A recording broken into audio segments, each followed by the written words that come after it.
Hello, everyone. Welcome to OCR Nation 3030. Today, we're going to talk about Savage Race, the Boston Savage Race, actually, that happened last weekend. But just before starting, a word for my French folks. Salut tout le monde. Aujourd'hui, dans le OCR Nation 3030, on fait le review de la Savage Race qui avait lieu à Boston ce week-end. La portion française va être environ vers autour de 8h30, donc j'espère vous voir à ce moment-là. Puis sinon, si jamais vous regardez en différé, regardez dans la description, là, parce qu'à la fin du live, je vais updater les temps. Donc, vous pouvez aller voir dans les chapitres et aller cliquer directement sur le bon temps pour arriver au bon moment dans la vidéo pour la portion de review en français. Donc, on se voit plus tard. So, as I was saying at the beginning of the video, tonight is um, Savage Race Boston review. But first and foremost, little reminder: please, guys, subscribe to the channel. As you know, we are moving the live and the video content to YouTube away from Facebook. So yes, we are still sharing on the Facebook page, obviously, but we need those subscribers on the YouTube channel. So it's totally free for you. Takes about 30 seconds to do so. So please subscribe to the channel. It will help us make this thing grow. Uh, just give me a second. I got a message making sure that it's nothing important. And it's not. So let's keep going. All right. So Savage Race Boston is actually, it's always been, I think, at the same place since they started at this location. It's at a place called Carter and Stevens Farm. Uh, it's actually not in Boston, it's in uh, Parr, Massachusetts. Um, Great location. And I must say, the last time I went there was pre-COVID, um, so it's been a little while. And back then they had shuttles, so there was like the parking was off-site, and there were shuttles bringing you to the farm. And they don't. And the first thing that I want to talk about, they don't have that anymore. And it's probably been a couple of years. Like I said, it's been a couple of years since I've been to this venue with Savage. And they don't have that, like parking is on site, so you have that VIP parking a little bit closer to the start line, and not that far away you have the general parking, but is on site, no shuttle whatsoever. So that is definitely a good point for them. Other than that, the venue is pretty cool. They have, like, obviously Savage always have like food trucks and food option on site, like straight into the event village, if I could say. But also this venue has its own thing, like it's a like they have like a microbrewery, they have a barbecue going on. So a lot of people, when they're done with the race, obviously they will stay at the venue for a while, but before leaving, if you are ever going to this place, I really suggest stopping by a the farm there, where I mean, I had a burger. It was really good, and my friend that I traveled with had a half rack of ribs, and I tasted a little piece of it, and it was crazy good. So I guess just the rest of the stuff is pretty good as well. So just make sure you get there. They have good beers as well within their microbrewery. I think it's called Stoned Cow Microbrewery or something like that. They have like 10 sort of beers that you can choose from on tap. Pretty good beers as well. I tasted two; they were pretty good. And they also have ice cream. So they have that little ice cream bar in that other building that you can visit. So pretty cool venue to have on site. We took the opportunity to eat something there before going back home. So I suggest you do so if you are going to this place. So that being said, the event itself, I was told they had 1,500 or something people this day. Um, I'm guessing so between 1,500 and 2,000 people person maybe. Um, spread it over those two cores because obviously they still have the two cores. They have like the full Savage cores, and then they have the Blitz, which is normally a 10K for the full and a 5K for the Blitz, sharing some of the obstacle. Obviously, not all of them because the course is a little bit different. Uh, but yeah, they had those two courses together, and from what I understood, or at least what I saw, they kind of mixed some of the start because some people had like they don't do all of the Savage course first and then the Blitz after. From what I saw in some of the wave I saw like blue bibs. I don't know if I have my bibs with me. I don't, unless it's here. Oh no, I left it. I left it in the room. Um, so yeah, they have those blue bibs for the full course, and they have those green bibs for the Blitz. And some of the wave, when I saw, they looked like they had both. The course was clearly marked, though. There was at some point right into a straight line, and there was a big sign saying "Course split." Savage this way and Blitz the other way. So you just have to follow the proper course. Obviously, when you get there, super easy to get through. The course was well marked as well, super easy to follow. And they had like super large mowed trail in the grass, especially for the beginning. It was mostly like mowed into a high grass, super easy to follow. And same thing for the wood portion. There was a long portion in the trail in the wood under the tree canopy, where it was like super wide, wide enough space to run with, and super easy to follow. So marking was exceptional. Like I don't think you could get lost. Or there's some places where they have tape, but it was like clearly like that. This is the way that you need to go. So no guessing. I haven't guessed. There was no spot in the race that I had to stop and say, okay, where do I need to go? It was clearly marked everywhere.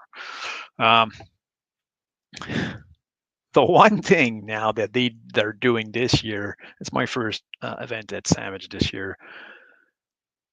They have an obstacle that is called Shriver Rickards, which is actually a container full of water and ice where you get into, and then at the middle of this thing there's a wall, so you need to get under that. Well, it's not a wall, super wall, but there's a board that you need to get into. Basically you need to immerse yourself into the water and get out the other side. Super cold. They normally have that in the course, at least they had in previous years. Well, this year they decided to put that thing right before the start line. uh, I'm not a fan of having an obstacle before the start line. Uh, Other companies had that before, had the same critics about it, especially when it involves getting muddy or wet. You better not, delay the start. Honestly, I never saw a start being delayed when I was a Savage. It was always on time. They do like the rule and the explanation in the village on the stage before sending everyone to the start line. So that process is really streamlined. And but I still have like a guess, second thinking about having an obstacle before the start line. But it was a hot day. It was good. You start obviously your race fully wet.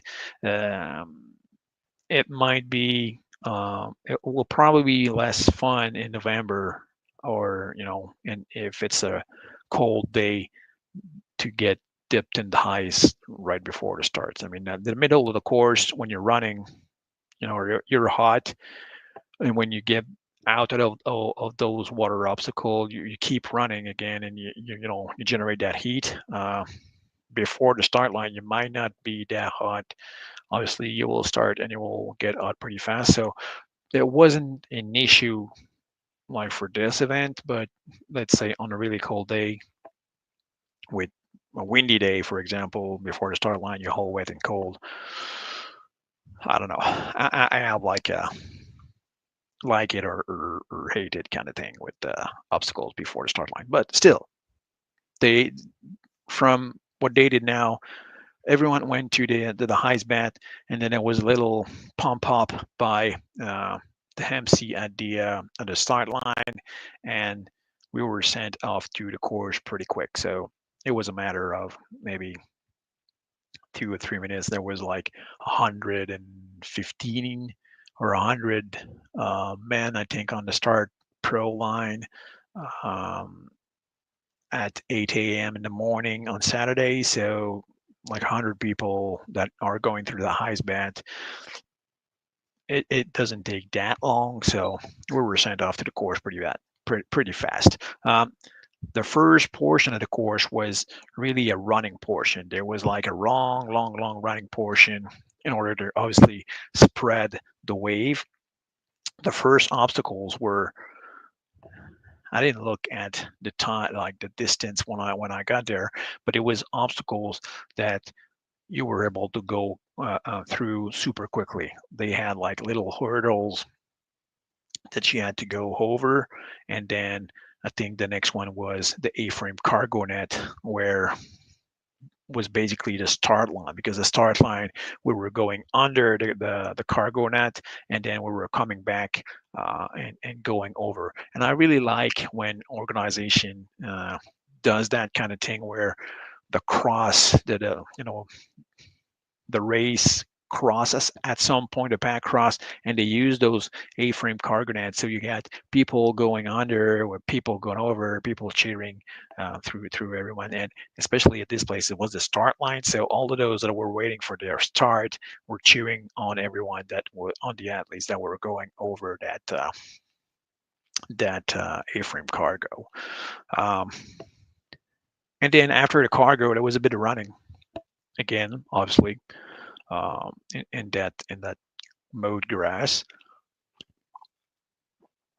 and we ended up arriving at, I will say, like the first real obstacle that wasn't really a tough obstacle. It was mostly like a Tyrolean traverse, which basically was a kind of a low rig, because we were worried looking from the venue. We were seeing that structure in the field and was wondering what it was, because it seemed pretty low, but it was basically just a rope, an horizontal rope that you could either use just your arms, but feet were allowed on the rope. So it was just basically doing like the coil thing and going across to hit the bell. So nothing that was really a concern for most. Um, and then obviously another portion of running and running and running, like different obstacle obviously all around the course. I won't mention every wall or every little things, but like I'd say the first real challenging obstacle, if I could say, would have been the Savage Rig. It was, trying to remember, I think it was the first 2 miles. Within the first 2 miles, you hit the Savage Rig, and it was a really nice setup. I really like what Savage does with their rig, because it's a setup that changes every time. So the setup that we had this weekend in Boston, it won't be the same setup that they will have in Pennsylvania, or that they will have in another race later in the year. They always changes, and they'll always play with a different setup or things that they do have that it can put in a rig. It can be ropes, it can be handles, it can be uh, nunchuck, it can be straps, it can be different kind of things, which makes it interesting, because you never really know what you will get. If it's not too far from the venue, obviously you can have a peek before going to the race. But if not, like you don't know, because you went to a past event, it won't be the same for sure. So you really, and that's one of the cool things, is you need to adapt when you get to the structure. So I will have a video of the rig posted this week. It will probably be Wednesday or Thursday. I don't know. I have the pictures that I need to go through as well. So, but one of the video that we made is showing you the rig that we had this weekend. It was pretty cool. I always enjoy the Savage rigs. Not long, like after the Savage rig, there was a little portion of running again, not that long, and where we're quickly getting to give and take. Give and take. You can have a look at the 2024 videos for Savage Race in the YouTube channel where I show you that obstacle and explain what it is. It's basically like a if you don't know what gibbons are, it's basically a dowel that you start two dowels normally that you start with, and there's those brackets, those V-shaped brackets that you need to put those dowel ins. And it's basically kind of a monkey bar that you carry the bar with you. Give and take is, let's say, half of that because you carry one dowel for the gibbon bracket and you carry a ring that you need to put into an anchor kind of thing that is hanging from the rig. So you alternate between those two things. Last year, when I went to Maryland, I saw that obstacle for the first time, and it was set up in an easier way, I think, than it was set up in Boston. I thought it was set up much harder in Boston than it was in Maryland, due to the fact that the gibbon bracket was much higher compared to the ring. So it was not like a natural movement where you could like swing and just land the dowel hand and then unhook the ring, rehook the ring, unhook the peg, and then swing like a regular gibbon or monkey bar motion. Um, that gibbon bracket was set up quite a lot higher than I it was last year, I think. So you really had to either extend yourself really high in order to reach that bracket, or you really had to pull yourself up on the ring in order to be able to land the bracket, which makes it really, really hard. Last year it took me one attempt to get through it, and this time it took me three with the retries, and I really swing like really hard from one of the ring and didn't even try to land um, the last bracket of the gibbon because I was having too much of a hard time reaching it. So uh, I don't know if it's the goal of making it harder. Well, it's a success if they want to um, have these things. Even if it wasn't the goal, maybe it would be better to have those things like even like they were last year. But if not, I think that's probably where most of the bands were lost on the pro wave. That's a guess though. I don't have like the numbers, but mostly these would be this would be the obstacle that caused the most trouble because yes, the rig it was set up. There was a couple of tricky things, but I don't see any issue for any pro athletes or competitive athlete. But the give and take was probably the hardest on the course this weekend. Um, and then after that, we were obviously going on another running portion, and we're going through all those different obstacles like the balance beam, the Colossus, which is the big ramp, and Colossus in Boston is way far in the field. It's not like close to the end like some of the venues. So and it was super slippery actually trying to get out of that. The lifeguard that was there is like stay low because it's super slippery. And yes, the ramp, let's call it the ramp, to get out of that was super slippery. So like I was on my floor basically to trying to get out of there. There was a little bit of portion of running in like a paved street, not super long, like it's just like a little portion, and then you were going back in the wood and going back out on that road again just to get back on the trail. And it was mostly going up, so that was great as well. Um, and then I'd say by the end, well, not the end of the course, and it's past midway and maybe three quarter of the course. We had two grip obstacle back to back. There was wheel world, followed like I don't know, 300 feet later, sawtooth, which is like the uphill and downhill monkey bars. Um, Good thing it was mostly dry because it was a beautiful day. I don't think it's been I think it's been quite a couple of years since they had like this kind of temperature. It wasn't like the course wasn't super muddy because at some places, if it's raining and the temperature is bad, it can get quite muddy. But it was mostly dry, at least for the first wave. Probably the later wave was a little bit more dirty, but for the first wave, it was mostly dry.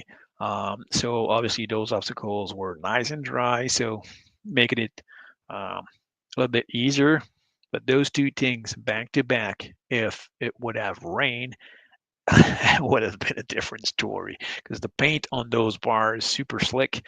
So every little bit of rain or a little bit of water on them make it super slippery. And obviously you have to grip those bars, those metal bars harder in order to stay on when it's wet. But it was a great day. It was super dry. It was beautiful.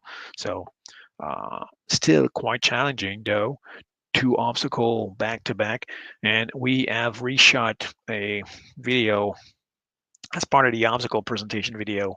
Um, we already talked about wheelwear and sawtooth in the past, but those files are unfortunately lost. So I just redid them, and I'm going to be posting them on the channel this week.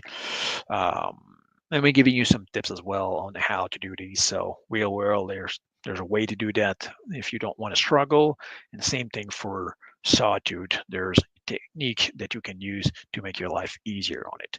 Uh, like sawtooth, the real tricky section is the middle portion because you go up on regular monkey bars. Well, it's not even that angle. It's like, I don't know, 25 to 30-degree angles, something like that. It's not 45. Uh, so going up obviously is a challenge for a lot of people, but we're going to have tricks, tips for you in that video. Going forward, going backward, by the way, is the easiest way. But that middle section obviously is tricky with those. I don't know how big the bars are, but maybe a 1 inch and a half, maybe. So once you get up that structure, you need to go down, down, and then back up. So a lot of people, when they're going down, it's not that bad, but going back up to reach those next monkey bars is where the challenge is. You need to be able to get momentum swinging yourself to reach that bar that is pretty high, or being able to do like a little bit of a pull-up kind of motion to reach that bar. So obviously right after wheel whirl, it can be tricky, especially if you fall in the water, because you fall in the water, you're wet, and now even if the monkey bars are dry, your hands are wet, everything's wet, and it just makes it a little bit harder. So don't fall in the water, it will help you. So after that, that was basically the last tough obstacle because they had more obstacles, obviously, until the end of the course. But it was big cheese, it was walls and ramps and stuff like that that are normally easily done. Oh, there was also a carry in the woods, the Gold Rock sandbag that you have to carry. It's not a super heavy sandbag. I have a hard time figuring how heavy it is. Probably like something like, if I had to guess, it would be 30 pounds or something. But the loop was kind of long, so it was like a decent carry at least for this. Um, it was taking quite a bit of time to do the carry. So nothing to destroy your back, which is one good thing. You can run a little bit with the weight. It's not too heavy, so that you will won't be able to walk the next day because it totally destroyed your spine. But the loop is long enough that it will be hard, and it will take you a considerable amount of time to go through. Um, the last obstacle of the course, when you get out of woods, when we got out of the woods, was the voulez-vous and we just released a video today about this. Might want to check it out on the channel. Again, trying to give you some tips for this obstacle. I already made a video about it last year. They did change a little bit, a little something though on this obstacle. There was a bar right before the bell to grab. Last year they removed, and this year they removed that bar, so you have like 3 bars to go through, and then the bell. Which I think is better. It's the same version that we've seen at OCR World Championship in California last year. So exact same setup that we have here. And yeah, on that video that we released today, we're just giving you a little bit of a tip for how to complete or how to improve your chances of success on that obstacle. So again, lâcher, 2 close section, 1 long section to the bell, and then it was just place, which is basically a fire jump. So overall, great course, uh, technical trails at some point in the wood with rocks and roots and all that stuff, but trees that we had to go over. Really enjoyed the course. It was really fun and nice to run. A little bit shorter though. Um, than it was supposed to be. Like I said, from if I remember properly, the full course is supposed to be a 10K course, and I ended up at 9.15K, so a little bit shorter, I think. But we didn't went to that cow field where we already been through on this location, which is an ankle turner, and sometimes you step into cow poop and everything. So they didn't send us that this way. I think it was part of the plan, and they ended up removing it. So it might be explaining why the course is a bit shorter, or maybe they just decided not to send us there. So a little bit shorter than the 10K. And for the ascension, I had 182 meters, which is not a lot, but it really goes like hop down and back up. While there's a little bit of elevation, like not a huge climb, uh, but just enough that you feel it. And personally, I prefer that into as opposed to going up a ski mountain and a ski slope. So, but that's just my personal preference. Um, as for the gear, if you're running the Savage Pro wave, competitive wave, and you're able to succeed on all of the obstacle, this is the rubber band that you will get at the end. The way that Savage work is you start with 2 timing chip at your wrist, and one of them is for your time. You keep that one on your wrist always. The other one, the black and red band with the chip on it, is if you ever fail an obstacle, you remove that chip and drop that in the bucket, and that will count you as an uncompleted. If you cross the finish line with those 2 chips, it gave you that rubber band to, you know, let you know and let you brag about the 100% completion. The finisher medal. This is the bling for 2025. Pretty cool looking medal. So you have something in the front. What does it say? Best optical, perfect distance. Obviously, this is the 10K medal. They have a different medal for the Blitz. And this is the back. Pretty cool looking medal. Even something in the back. This is pretty cool. They have basically what's written on the contour here is all the location that they have and the ribbon. So that is for the medal, and the shirt again for the full, not the Blitz. This is shirt. So Savage Race logo, and the back, it's basically the location for 2025. Uh, One thing that is pretty cool with Savage, you can do the full course and the blitz course on the same day and have that huge syndicate medal for completing those two courses. Or if you do two races, so let's say you have done Boston this weekend and you go to Pennsylvania, well, that's two events. It will also get you that syndicate medal. You just have to get to the syndicate tent and they will check it out, make sure you have completed those two events, and give you that huge medals. Um, as far as result for the competitive wave, I'll go over the overall. I won't go over the all of the age group as usual because it's way too long. But anyway, congrats to all of you that took a podium this weekend. So let's start with the female. So in third place, Kimberly Riom. My girl took third place overall with a time of 1 hour 2 seconds. Second place, Nicole Van Hoort. I'm hoping that I'm pronouncing properly. Second place with 58 minutes 25 seconds.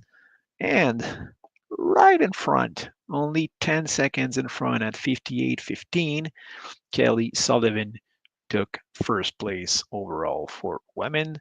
For men, Adam Beach took third place with 47:58. Jonathan Stern took second with 46:10. And Aaron Newell, which made his little bit of a comeback in OCR, took first place at 45 minutes and like sprinkled those seconds. So great job, and Aaron went to do some volunteering right after the course. So that's super cool to see. So yeah, good job on these timing. It was pretty fast pace on those for the winners, obviously, and yeah, it's probably due to the fact that it was a bit shorter than 10K, but still, it was a great course. The end, I also like that kids course setup. That was pretty cool. Kind of a long in like a quote long course, but they had like quite a good number of obstacles going into wood as well and everything. So pretty cool. Lots of kids that I saw that were seemed to have a good time over that course. A lot of first timer as well. So that's got to train that next generation of OCR racers. So yeah, overall, great event. I'm a bit biased because I always love what Savage does with their course, but when something goes wrong and something I don't like, I don't fear mentioning it. I did last year with Maryland. I was not I wouldn't say that I was disappointed, but there was some stuff that was missing. And like always, what Savage does best is listening to their clients, listening to the comments that is being posted in their groups. If you're not part of the Savage Syndicate on Facebook, please don't hesitate to go there, join it, and if there's anything to voice yourself, like they're always looking at those comments and always adjusting so that um, it basically the course reflects what the racers want. So, and they're always doing a great job at that. So, uh, so good job on the Boston course, Lee, Bo, and the rest of the team. Thumbs up. Really enjoyed the event. It was it's always nice to get to a Savage course, Savage race, Savage venue, and it was still the case in Boston this weekend. So I think their next event is in Pennsylvania. Check it out, obviously, savagerace.com. for the locations and the date. So that's it for the English portion of the review. I'll do the same thing in French so everyone can understand. I just took like 5 minutes more than I expected, or that I was trying to get into. So not too bad. Don't forget to subscribe to the YouTube channel, guys, and we'll see you on the next one. Donc, je vais prendre une petite gorgée. Je suis rendu à la portion française, mais ça fait 35 minutes que je parle, puis faut que je prenne de l'eau.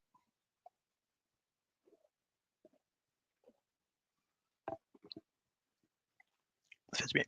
Donc, Sam de Boston, avant de commencer, n'oubliez pas tout le monde de vous abonner à la chaîne YouTube. Comme on avait déjà parlé, là, on essaie de transférer les lives et le contenu vidéo sur YouTube, question que la qualité reste là pour aussi longtemps possible, vu que Facebook a décidé de scraper l'historique des vidéos, ce qui est en même un peu chiant. Puis on va essayer d'organiser ça aussi là, avec les playlists et tout là. Par les types de vidéos, on va essayer peut-être éventuellement de regrouper par compagnie. En tout cas, il y a un paquet d'affaires qu'il faut que je travaille, là, mais on va finir par y arriver.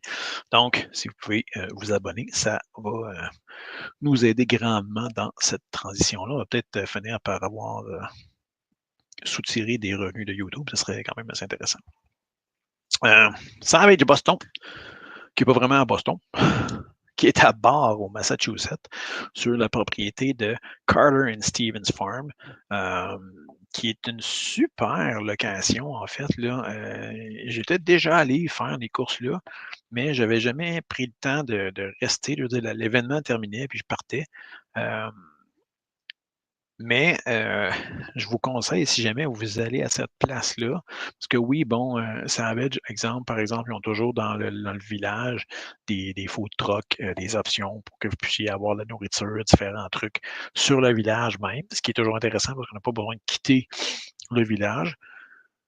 Mais rien qui vous empêche de prendre un petit quelque chose dans le village. Puis avant de quitter pour la maison, c'est ce qu'on a fait, nous.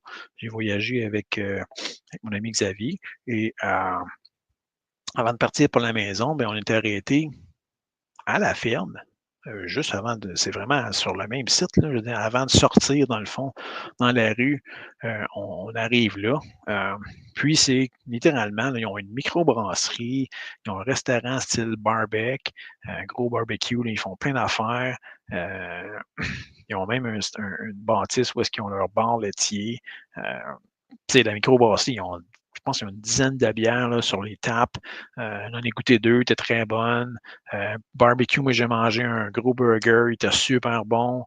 Xavier a pris des ribs, m'en a fait goûter un petit morceau, il était écœurant aussi. Donc, la bouffe super bonne. C'est tout du stock qui est élevé sur la ferme. Rien à dire, honnêtement. C'était vraiment ça coche. Donc, peut-être ça roule, là, et même s'il n'y a pas d'événement, cette affaire-là, cette place-là. Mais super, super belle place là, pour à la fin d'un événement là, pour aller se rassasier. Autre chose aussi qui est intéressante, la dernière fois que j'étais allé là, évidemment, ça faisait quelques années, c'était avant la fameuse COVID, où est-ce qu'il y avait des navettes pour le stationnement. Donc, le stationnement était à l'extérieur. Ils ont arrêté ça. Tout le stationnement est sur le site. Il y a un stationnement qui est VIP, qui est plus près, si on veut, du start line. Mais sinon, pas très loin, à pied. Mais vous avez le stationnement qui est là, directement sur le site. Plus de navette, plus de gossage, de voyagement en navette. Vous avez accès à votre véhicule toute la journée sans aucun problème et sans attente. Puis ça, c'est très hot.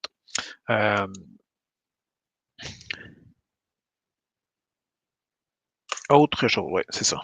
J'essaie de me rappeler qu'est-ce que j'ai de dire. Là. Alors, ça avait un obstacle qui est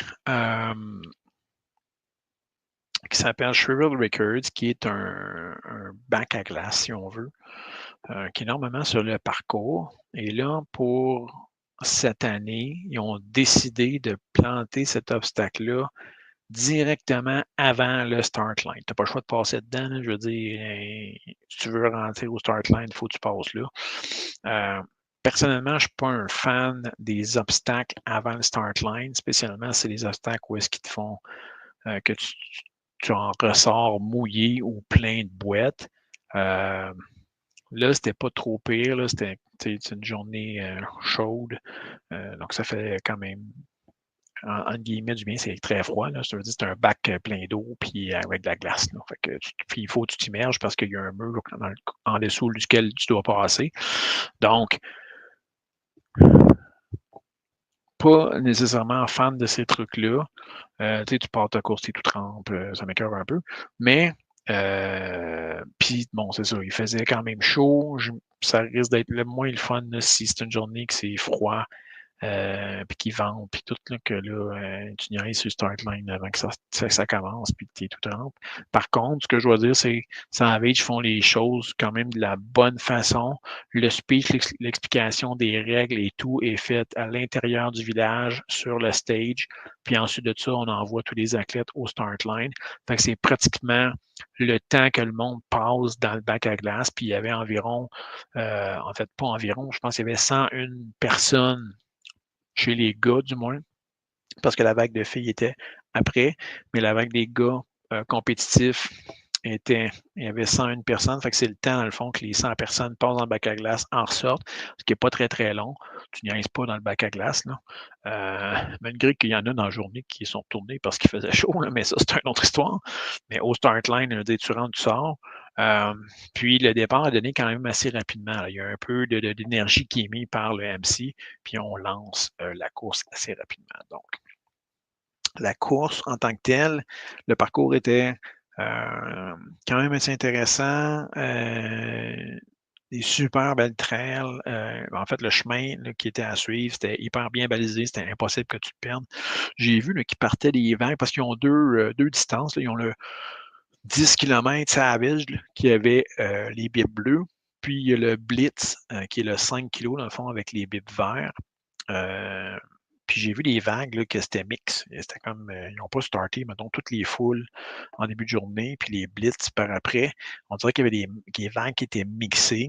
Euh, Évidemment, compétitif et seulement pour le full course. Mais le parcours était facile dans le fond, à suivre. Il y a une place que ça splittait, c'était un stretch droit, puis tu avais une grosse pancarte à la fin qui disait full course par là, puis blitz par là.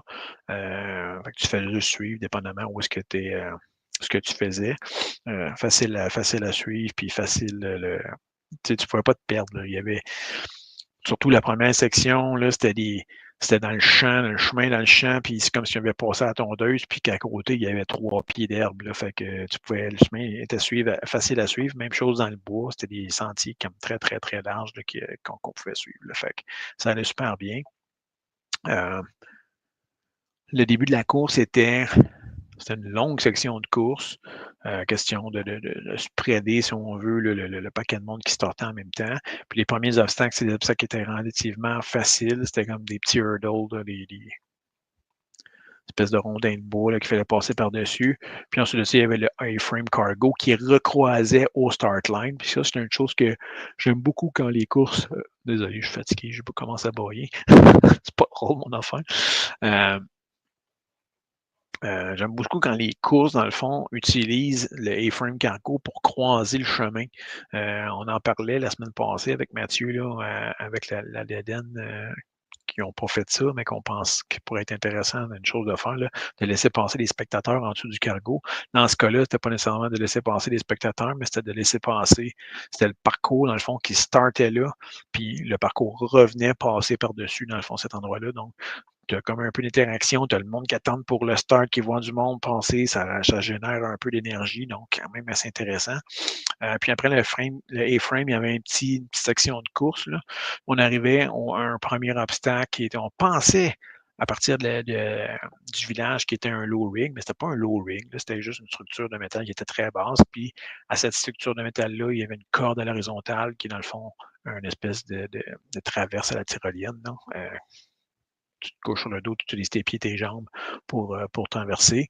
Il y en a qui l'ont fait juste avec les mains, mais les pieds étaient permis. Donc, comme les pieds étaient permis, ben, dépensez pas trop votre énergie à le faire juste avec les mains. Servez-vous de vos pieds. Une petite question de course encore là à faire. Puis on arrivait au premier vrai obstacle, entre guillemets, parce que les autres, c'est des obstacles aussi, mais personne risquait d'échouer, malgré que j'ai vu quelqu'un lâcher son bracelet sur la traversée de corde. Qui était le Savage Rig. Savage Rig, qui est toujours un concept assez intéressant. Moi, j'adore les rigs de Savage. C'est toujours des rigs qui vont être différents d'un événement à l'autre. C'est jamais le même setup. Ils ont une panoplie de grips, que ce soit des cordes, des poignées, des nunchucks, des anneaux, name it, là, ils ont un paquet d'affaires différents et le setup va toujours être différent dans les rigs. Donc, c'est vraiment un des avantages, un des atouts là, chez Savage. Il y a d'autres compagnies qui décident que leur rig, c'est tout le temps la même affaire. Ben, chez Savage, il varie, puis tu ne sais jamais qu'est-ce qui va t'arriver. J'adore. On a fait une vidéo d'ailleurs là, pour vous montrer le rig qu'il y avait ce week-end à Boston. Ça devrait sortir cette semaine. Ensuite de ça, pas longtemps après, il y avait une petite section de course, là, mais vraiment pas longtemps après, il y avait le deuxième obstacle qui, je crois, a été l'obstacle le plus difficile du parcours, celui qui a probablement pris le plus de bend dans les sections compétitives, qui était le give and take, où je vous ai présenté le give and take l'année passée sur l'événement du Maryland 2024. Donc, recherchez dans la chaîne YouTube, là, dans les vidéos en 2024 de Savage, vous allez voir le give and take, qui est en fait une alternance entre les braquettes de Gibbon et un anneau qu'on doit accrocher sur un crochet. Par contre, cette année, la façon qui était setupée était plus dur que l'année passée. Les braquettes de Gibbons étaient plus hautes, donc ils n'étaient pas, si on veut, sur le même niveau que l'anneau une fois accroché. La braquette était plus haute, ce qui fait qu'il fallait vraiment se soigner puis s'étirer pour réussir à aller accrocher le peg ou se grimper sur l'anneau pour être capable d'accrocher le peg parce que sinon, la braquette était trop haut là, si on était suspendu tout le long de notre bras sur l'anneau. Donc, je ne sais pas si c'est voulu. Si c'est voulu de le rendre plus dur en le settlement de cette façon-là, ben, c'est mission accomplie. Sinon, ben, ça serait peut-être une bonne idée de redescendre la braquette un peu, puis que ce soit sur le même niveau. L'année passée, c'était, je crois, justement sur le même niveau. Ça se faisait, c'était difficile, mais ça se faisait relativement bien, entre guillemets. Il y avait beaucoup de retry là, que j'ai vu, mais moi, ça m'a pris comme one shot que je l'ai passé. Puis là, voyez-vous, cette fois-là, avec les braquettes qui étaient vraiment hautes, ça m'a pris 3 fois pour le passer. Puis la troisième fois, j'ai pas mis toutes les braquettes de Gibbon. Je me suis pitché à partir d'un anneau parce que j'étais pas capable de rejoindre la braquette comme il faut. Puis je commençais à être fatigué. Là. Donc, je sais qu'il y a beaucoup de retry qui ont été faits là-dessus. Puis ces retries-là, là, dans ce cas-là, m'a probablement coûté un podium. Là. En fait, c'est probablement la raison. Les 3 minutes que j'ai passées, probablement plus que 3 minutes, là, mais les 3 essais font perdre énormément beaucoup de temps. Mais dans une vague compétitive, si tu te mets à commencer à faire les retries sur les obstacles, bien évidemment, ça coûte cher. Donc, probablement l'obstacle qui était le plus difficile là, sur le parcours, à cause de la façon qui était setupé. Ensuite de ça, bon, bien évidemment, il y avait d'autres sections de course, d'autres obstacles, des obstacles plus standards, si on veut, là, des murs, des trucs comme ça. Il y avait des bouts de course dans le bois, il y avait des bouts de course qu'on a fait un petit bout qu'on faisait sur un chemin pavé, là. C'est comme un chemin pavé qui est comme en 2 champs dans le bois, mais tiens, pas tant long, là, parce qu'on faisait un petit bout là-dessus, on rentrait dans le bois, on faisait une section là-dedans, puis on ressortait un peu plus loin sur le chemin. Environ à mi-parcours, il y avait le beam d'équilibre, il y avait la grosse rampe, le colossus qu'on grimpe une rampe, là, si on veut. Puis après ça, on monte une échelle, puis on descend en glissant dans la glissade, puis on atterrit dans un gros bassin d'eau. Glissade qui est extrêmement rapide, là, c'est fou. Puis en sortant de là, c'était pas évident là, parce que la toile, dans le fond, pour remonter, c'était extrêmement glissant. Le lifeguard qui était là, elle nous disait attention, c'est resté bas, c'est glissant, puis effectivement, il fallait y aller à 4 pattes tranquillement, pas vite, parce que debout, oublie ça, ça glissait, les 2 pieds partaient. Il y avait ça. Encore là, évidemment, d'autres petites sections de course pour éventuellement arriver au. Ça, c'est ma lumière qui vient de mourir. Donnez-moi 2 secondes, je vais voir si j'en ai pas un autre.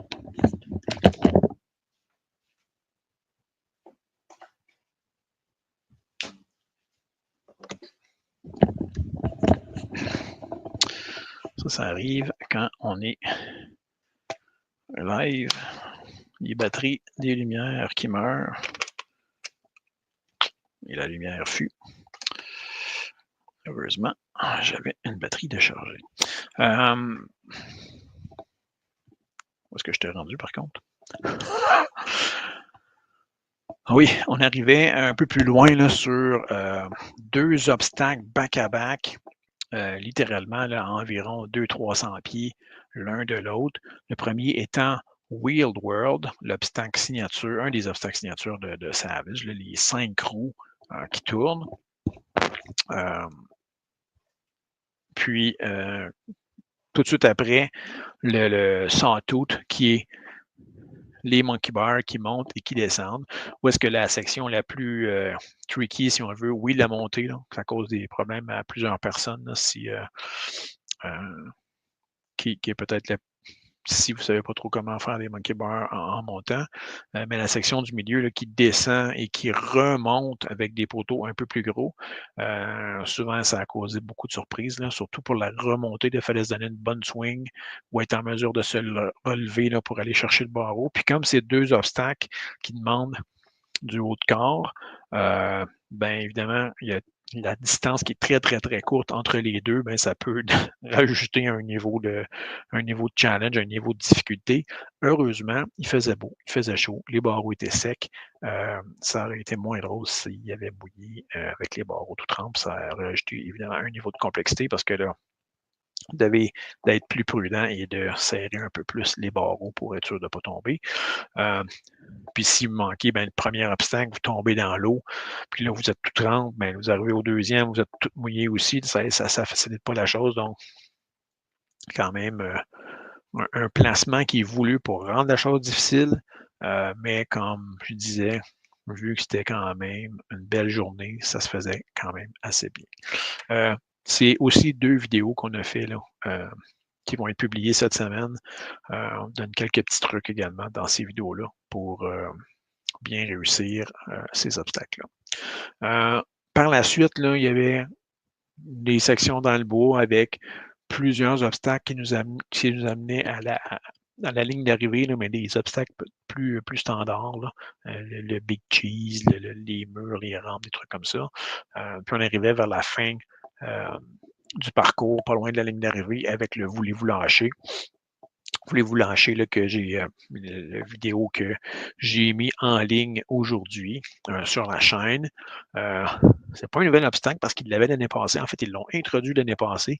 Il est un petit peu différent. C'était vraiment la version qu'on avait vue au championnat du monde en Californie l'année passée.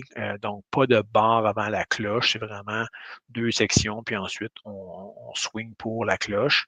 Contrairement à la vidéo que j'avais fait lors de l'introduction de cet obstacle-là l'année passée au Maryland, où est-ce qu'il y avait une barre avant la cloche. Donc, on vous donne également quelques petits conseils dans cette vidéo-là. Là. J'ai fait démo m'a servi de cobaye un peu en fin de semaine pour faire les démos. Là. Puis, dans la voulez-vous lâcher, on vous donne quelques petits conseils là, pour réussir vos lâchers de cet obstacle-là ou n'importe quel lâcher, en fait. Puis après, un coup que ce le voulez-vous lâcher était fait, ben, c'était juste de sauter par-dessus le feu, puis franchir le finish line.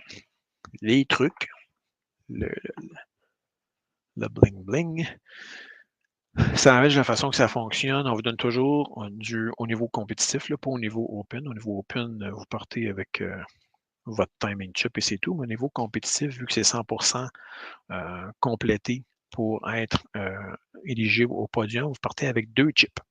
Il y en a une chip qui est, vous gardez toujours à votre poignet, qui est votre temps, et la deuxième chip qui est le bracelet noir et rouge. Celle-là, c'est si jamais vous manquez un obstacle, ben vous enlevez ce bracelet avec la chip-là, vous le mettez ça dans la boquette, puis ça va faire que lorsque vous franchirez la ligne, ben on va savoir que vous n'étiez pas 100% complété. Si vous franchissez la ligne d'arrivée avec vos 2 chips, on va vous remettre ce petit bracelet qui est le bend de rover pour vous indiquer que vous avez fait, dans le fond, 100% des obstacles au petit bracelet cette année. Savage Pro 100% completion. On va vous remettre également, je m'étire, je reste en arrière, la médaille de finisher 2025 Savage, super belle médaille, avec le derrière également embossé avec les différentes locations tout le tour et le ribbon Savage Race. L'autre bord, ça a l'air de ça. Donc, Savage qui ont toujours du beau stock. Ça, évidemment, c'est la médaille pour le parcours full. Ils ont également une médaille pour le Blitz, que je n'ai pas fait.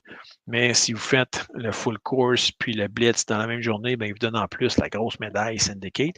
Ou si vous faites, exemple, si vous aviez fait Boston en fin de semaine, puis vous allez faire Pennsylvanie, prochain événement, bien, vous allez avoir 2 événements complétés et ça va vous donner droit également à la médaille syndicate, qui est une espèce de grosse affaire. Vous avez juste à vous rendre à la tente syndicate. Ils vont vérifier que vous avez complété les 2 événements, puis ils vont vous donner la grosse médaille. Les t-shirts de finisher. Ça ressemble à ça cette année. Savage Race 2025 finisher. Avec 2005 et ça. Les t-shirts de Savage, c'est toujours des t-shirts qui sont super confortables, super doux, agréables à porter. C'est pas des chandails techniques, c'est des chandails en quoi déjà? C'est 50% polyester, 50% coton, mais super confort. Ça ressemble à ça pour la merch. Pour les gagnants de la vague pro, j'ai les résultats. Je vais commencer par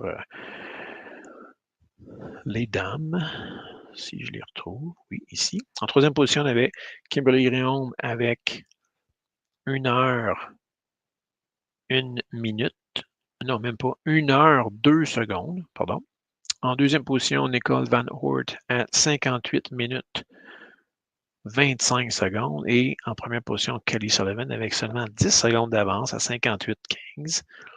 Chez les hommes, on avait Adam Beach en troisième position à 47,58. Jonathan Stern à 46,10 et Aaron Ewell qui faisait un retour en course obstacle à 45 minutes pile avec 15 centièmes de seconde. Donc, ça, c'est pour les temps de la vague compétitive. Évidemment, toutes ces personnes ont leur petit bracelet 100% complété parce que sinon, vous ne pouvez pas être éligible au podium. Et il y avait encore les prix, donner des prix d'ailleurs pour les 5 premières positions. Les 3 premières positions, c'était des prix en argent. Le retour des mêmes montants qu'il y avait, là, je pense que c'est 1500 puis 250. Et la 4e et 5e position avaient un code pour s'inscrire à une course Savage Race gratuite. Donc, super cool. Évidemment, ça, c'est overall. Ils ne donnent pas les prix, évidemment, à tous les age groups, mais il y a quand même des médailles par groupe d'âge. Donc, toujours très cool au niveau des prix. Et si je ne me trompe pas, ils payaient right now, sur place, pas de niaisage, donner les chèques directement après le podium. Donc, ça, c'est hot. Certaines compagnies que des fois, les paiements se font attendre.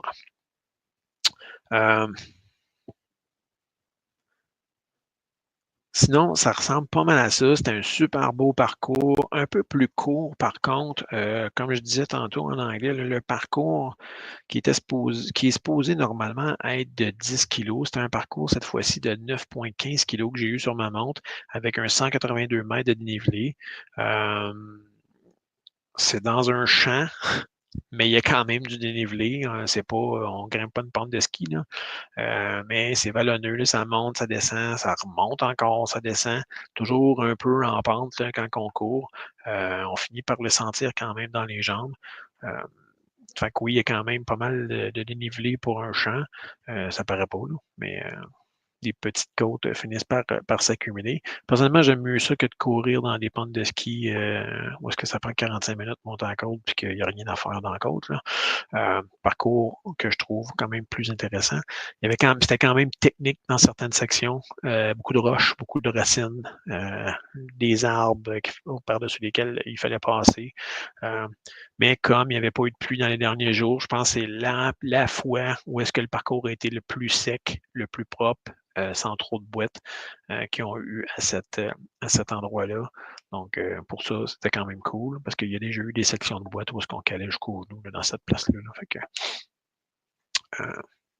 pour une fois, c'était quand même assez intéressant. Mais sinon, je n'ai rien à dire. J'étais un peu biaisé avec Savage. C'est une de mes.